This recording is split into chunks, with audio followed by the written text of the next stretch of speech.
वाहिगुरु जी का खालसा वाहिगुरु जी की फतेह। गुरु प्यारे गुरु सवारे सतसंगी जनों, सतगुर दी रहमत दे नाल आपां चल रही लड़ीवार गुरबाणी विचार अंदर कल रोज़ चौपाई साहब की आरंभता की सी। 7 पदियां दी विचार आपां कर चुके सी। अज 8वें पदे तो अगां इस रचना के अंदर सतगुरु जी सानू की समझा रहे ने, आओ आपां वाचन का यतन करिए। सतगुरु जी आरंभ करते ने, जवन काल जोगी शिव कीओ। जवन काल का भाव है जिस अकाल पुरख परमेश्वर ने जोगी शिव कीओ, शिव वर्गे जोगी नू पैदा किया है। कहण तो भाव जिन्हां नू असीं रब समझ के बैठे हाँ, असीं सोचते हैं भी शायद यही ने जिन्हां दी पूजा कीतियां सानू कुछ प्राप्त होना है। पर साहब कह रहे ने भी वो अकाल पुरख जिन्हें जोगी नू पैदा किया है, वेद राज ब्रह्मा जू थियो। वेद राज भाव वेद जड़े हिंदू धर्म के अंदर ऋग्वेद, शाम वेद, यजुर्वेद, अथर्व वेद, 4 वेद इन्हां दे मन्ने जांदे ने। ते इन्हां विच मन्निया जांदा भी इन्हां 4 वेदां नूं उचारण करन वाला ब्रह्मा है, उहदे द्वारा ये उचारण होए ने। गुरु साहब कहंदे शिव जी वर्गे जोगी नूं जिन्ने पैदा कीता, वेद राज वेदां नूं उचारण करन वाला ब्रह्मा जिस अकाल ने पैदा किया है। जवन काल सब लोक सवारा, जिस काल ने समुची मानवता नूं समुची लुकाई नूं पैदा किया है, सवारिया है, सजाया है, नमस्कार है ताहे हमारा। उस अकाल पुरख नूं साडा नमस्कार है। जिवें असी जपजी साहिब दे अंदर पढ़ के आए हैं, एका माई जुगत व्याई, 3 चेले परवान, एक संसारी, एक भंडारी, एक लाए दी बाण। उथे भी इन्हां तिन्नां दी गल जो दुनिया दे विच प्रचलित सतगुर ने उही लई कि तुसीं मनदे हो शायद ये सारी दुनिया नूं पैदा करन वाले ने। पर अखीर गुरु साहब कहंदे जिव तिस भावै तिवें चलावै, जिव होवै फुरमान। जिवें उस अकाल दा फुरमान हुंदा है, परमेश्वर दा फुरमान हुंदा है, उस तरीके नाल ही कायनात दा पसारा चल रहा है। वो वेखै उन्हां नज़र ना आवे बहुता ये विडान। फिर इसे करके गुरु साहब कहंदे असीं इन्हां नूं नहीं ध्याउंदे, इन्हां दी पूजा दे विच अपना समा अपना जन्म व्यर्थ नहीं करते। असीं किहदी पूजा करदे? आदेश। आदेश का अर्थ है नमस्कार, सिजदा करना। साडा नमस्कार है किनू? तिसै आदेश, उस नूं आदेश है किनू? आद। आद भाव है जिहड़ा मुੱਢ तो है, जदों कुछ भी पैदा नहीं सी उदों तो। अनील, अनील का भाव है जिहड़ा कलंक तो रहत है, जिहदे ते कोई दोष नहीं लाया जा सकता भी इहदे विच ये कमी है। अनाद, जिस परमेश्वर का अपना कोई आद नहीं है। अनाहत, हत्थ का मतलब है हत्या करनी, अनाहत का मतलब है जिहदी हत्या नहीं की जा सकती। कहण तो भाव जिहड़ा अविनाशी है, जिन्हें नाश नहीं होना। आद अनील अनाद अनाहत जुग जुग एको वेस, हरेक जुग दे विच वो इक्को जिहा रहिंदा है, हर समय विच इक्को जिहा रहिंदा है। गुरु साहब कहंदे सब नूं पैदा करन वाला नमस्कार है ताहे हमारा, साडा उहदे अगे नमस्कार है। जवन काल सब जगत बनायो, जिस अकाल ने सारे जगत नूं बनाया है, पैदा किया है। देव दैंत जच्छन उपजायो, देवते दैंत्य अते जच्छन भी इन्हां दे विच देवतियां दी एक किस्म है। गुरु साहब कहंदे जिन्हां ने अकाल पुरख ने इन्हां देवी देवते इन्हां दैंतां नूं सब नूं पैदा किया है। आद अंत एक है अवतारा। आद तो लैके ਅਖੀਰ ਤੱਕ ਜਿਹੜਾ ਇੱਕੋ ਪਰਮੇਸ਼ਰ ਅਵਤਾਰ ਹੈ। ਕਿਉਂਕਿ ਆਦ ਤੋਂ ਲੈ ਕੇ ਅਖੀਰ ਤੱਕ ਕੌਣ ਹੈ, ਜਿਹਨੂੰ ਅਸੀਂ ਗੁਰਬਾਣੀ ਵਿੱਚ ਪੜ੍ਹਦੇ ਹਾਂ? ਆਦ ਪੂਰਨ, ਮੱਧ ਪੂਰਨ, ਅੰਤ ਪੂਰਨ ਪਰਮੇਸ਼ਵਰ ਹੈ। ਕੇਵਲ ਇੱਕ ਅਕਾਲ ਪੁਰਖ ਪਰਮੇਸ਼ਰ ਹੀ ਹੈ ਜਿਹੜਾ ਆਦ ਵਿੱਚ ਵੀ ਸੀ ਤੇ ਆਦ ਵਿੱਚ ਵੀ ਪੂਰਨ ਸੀ, ਮੱਧ ਵਿੱਚ ਵੀ ਪੂਰਨ ਹੈ ਤੇ ਅਗਾਂਹ ਵੀ ਉਹਨੇ ਪੂਰਾ ਹੀ ਰਹਿਣਾ, ਉਹਦੇ ਵਿੱਚ ਕੋਈ ਘਾਟ ਨਹੀਂ ਹੋਣੀ। ਆਦ ਅੰਤ ਇੱਕ ਹੈ ਅਵਤਾਰਾ, ਸੋਈ ਗੁਰੂ ਸਮਝਿਓ ਹਮਾਰਾ, ਉਸ ਨੂੰ ਸਾਡਾ ਗੁਰੂ ਸਮਝੋ। ਕਿਉਂਕਿ ਬੜਾ ਜ਼ੋਰ ਲੱਗਾ ਕਈ ਥਾਵੇਂ, ਕਈ ਐਸੇ ਸੱਜਣ ਵੀ ਮਿਲਦੇ ਨੇ, ਗੁਰੂ ਨਾਨਕ ਸਾਹਿਬ ਦਾ ਫਲਾਣਾ ਗੁਰੂ ਸੀ, ਗੁਰੂ ਨਾਨਕ ਸਾਹਿਬ ਦਾ ਫਲਾਣਾ ਗੁਰੂ ਸੀ। ਬਿਲਕੁਲ ਨਹੀਂ। ਗੁਰੂ ਸਾਹਿਬ ਨੇ ਜਦੋਂ ਗੁਰੂ ਦੀ ਗੱਲ ਕੀਤੀ, ਗੁਰਾ ਇੱਕ ਦੇ ਬੁਝਾਈ, ਸਭਨਾ ਜੀਆਂ ਕਾ ਇੱਕ ਦਾਤਾ, ਸੋ ਮੈਂ ਵਿਸਰ ਨਾ ਜਾਈ। ਗੁਰਾ ਜਦੋਂ ਵੀ ਗੱਲ ਆਉਂਦੀ ਹੈ, ਗੁਰੂ ਸਾਹਿਬ ਸ਼ਬਦ ਨੂੰ ਆਪਣਾ ਗੁਰੂ ਕਹਿੰਦੇ ਨੇ।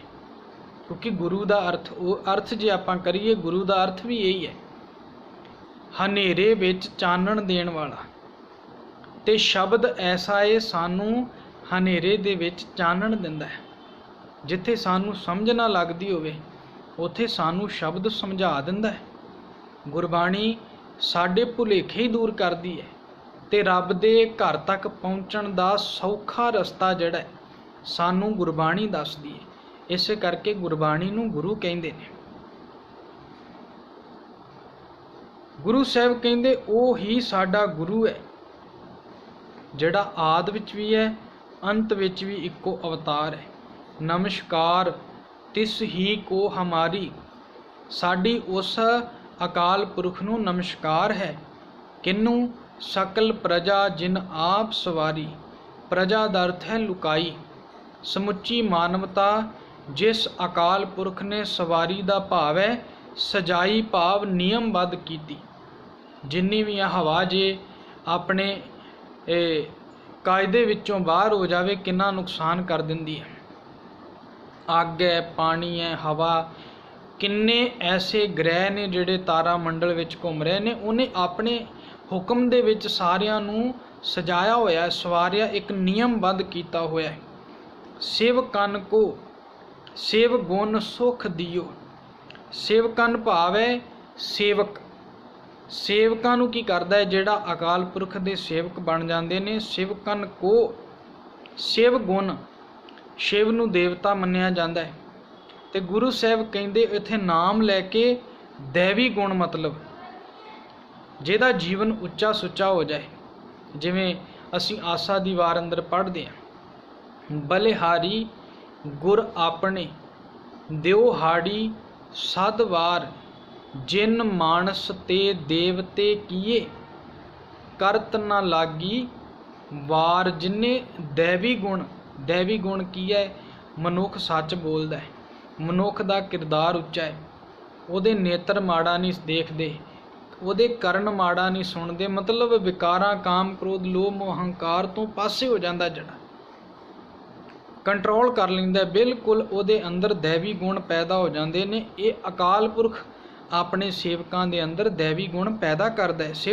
ਸੇਵਕਾਂ ਨੂੰ ਕੋ ਸਿਵ ਗੁਣ ਸੁਖ ਦਿਓ। ਸਿਵ ਗੁਣ ਦੈਵੀ ਗੁਣ ਦਿੰਦਾ ਹੈ, ਨਾਲ ਸੁਖ ਦਿਓ ਅਤੇ ਆਪਣੇ ਵੱਲੋਂ ਸੁਖ ਵੀ ਪ੍ਰਦਾਨ ਕਰਦਾ ਹੈ।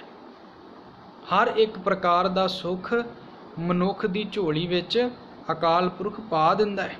ਸ਼ਤਰਨ ਕੋ ਪਲ ਮੈਂ ਵੱਧ ਕੀਓ। ਸ਼ਤਰਨ ਦਾ ਭਾਵ ਹੈ ਸ਼ਤਰੂ।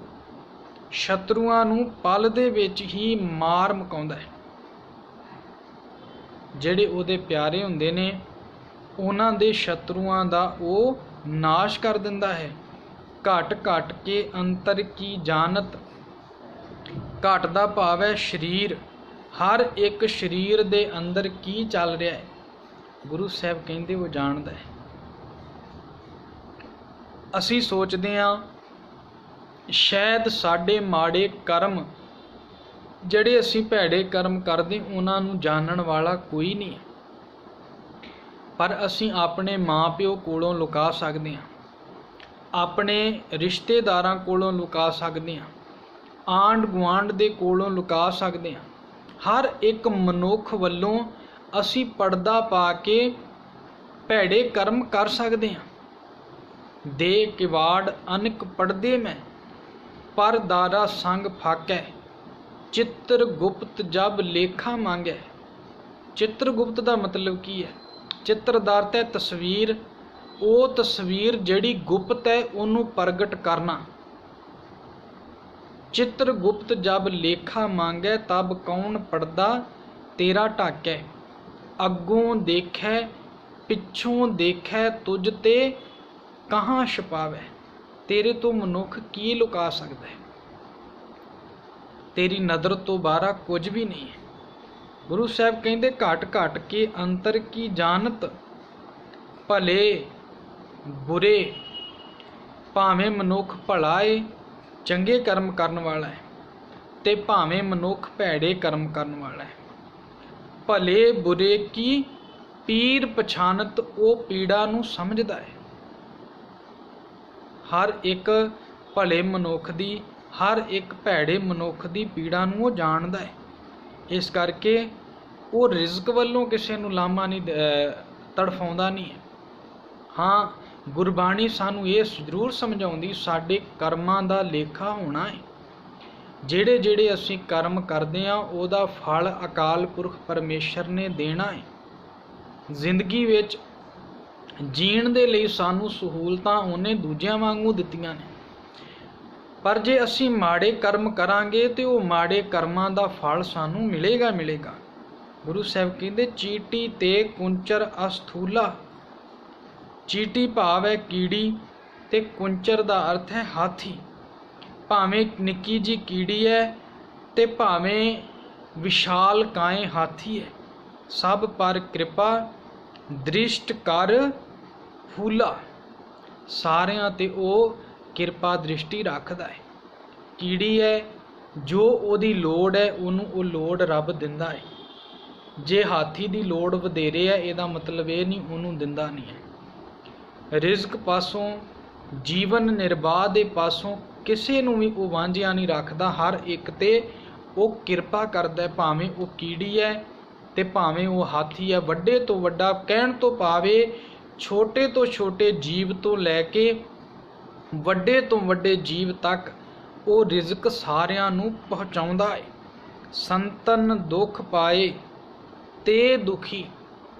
ਸੰਤਨ ਦਾ ਭਾਵ ਹੈ ਅਕਾਲ ਪੁਰਖ ਪਰਮੇਸ਼ਰ ਜੀ ਦੇ ਪਿਆਰੇ। ਜਦੋਂ ਕੋਈ ਉਹਦੇ ਪਿਆਰਿਆਂ ਨੂੰ ਦੁੱਖ ਦਿੰਦਾ ਹੈ, ਜਦੋਂ ਸੰਤਨ ਦੁੱਖ ਪ੍ਰਾਪਤ ਕਰਦੇ ਨੇ ਤੇ ਅਕਾਲ ਪੁਰਖ ਪਰਮੇਸ਼ਰ ਜੀ ਦੁਖੀ ਹੋ ਜਾਂਦੇ ਨੇ, ਕਿਉਂਕਿ ਉਹ ਆਪਣੇ ਪਿਆਰਿਆਂ ਨੂੰ ਪਿਆਰ ਕਰਦਾ ਹੈ। ਜਦੋਂ ਸੰਤਨ ਨੂੰ ਕੋਈ ਦੁੱਖ ਦਿੰਦਾ ਹੈ, ਅਕਾਲ ਪੁਰਖ ਪਰਮੇਸ਼ਰ ਦੁਖੀ ਹੋ ਜਾਂਦਾ ਹੈ। ਸੁਖ ਪਾਏ ਸਾਧੁਨ ਕੇ ਸੁਖੀ। ਤੇ ਜੇ ਕੋਈ ਉਹਦੇ ਪਿਆਰਿਆਂ ਨੂੰ ਸੁੱਖ ਦਿੰਦਾ ਹੈ ਤੇ ਉਹ ਸੁੱਖ ਮਹਿਸੂਸ ਕਰਦਾ ਹੈ। ਕਹਿਣ ਤੋਂ ਭਾਵ ਜੇ ਮਨੁੱਖ ਰੱਬ ਜੀ ਦਾ ਪਿਆਰਾ ਬਣ ਜਾਏ, ਰੱਬ ਜੀ ਦੇ ਹੁਕਮ ਦੇ ਵਿੱਚ ਚੱਲਣ ਲੱਗ ਜਾਏ, ਤੇ ਸਾਡਾ ਹਰ ਇੱਕ ਦੁੱਖ, ਸਾਡਾ ਹਰ ਇੱਕ ਸੁੱਖ ਪਰਮੇਸ਼ਰ ਦਾ ਆਪਣਾ ਦੁੱਖ ਸੁੱਖ ਬਣ ਜਾਂਦਾ ਹੈ।